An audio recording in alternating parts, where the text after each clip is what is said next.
আপনাদের সকলকে দাওয়াত দিচ্ছি, আপনারা সামনে 21, 22, 23 ফাল্গুন ইসালে সব যাবেন। সকলে বলেন ইনশাআল্লাহ যাবেন, দেখা হবে ইনশাআল্লাহ। দাদা হুজুরের মোহাব্বত জিয়ারত করবেন। আর একটা কথা, আপনারা যেখানে নাবেন উজুল পুকুর ধার, ওই জায়গাতে আমাদের একটা খানকা শরীফ আছে, মাদ্রাসা আছে। আব্বাজান হুজুর করেছেন, আমরাও আছি। আব্বাজান হুজুরকে চেনেন, জনাব পীর আল্লামা মাওলানা মোহাম্মদ ইদ্রিস সিদ্দিকী হুজুর একদম দাদুজান হুজুরের মাজারের সামনে বসে। ওখানে যাবেন আপনারা, আপনাদের জন্য কিঞ্চিত তাবারকের ব্যবস্থা। দাদা হুজুরের লক্ষ লক্ষ মেহমান, তাদেরকে সবাই হয়তো নসিবে হয়তো হবে না, যতটুকু পারা যায় আর কি। যাবেন তো নাকি? বলেন ইনশাআল্লাহ।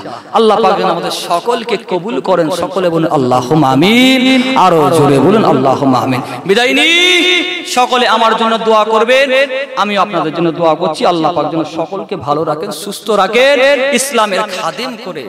আল্লাহ পাক যেন কবুল করেন। সকলে বলুন আল্লাহুম্মা আমিন, আরো জোরে বলুন আল্লাহুম্মা আমিন। দরুদ শরীফ আল্লাহুম্মা সাল্লি আলা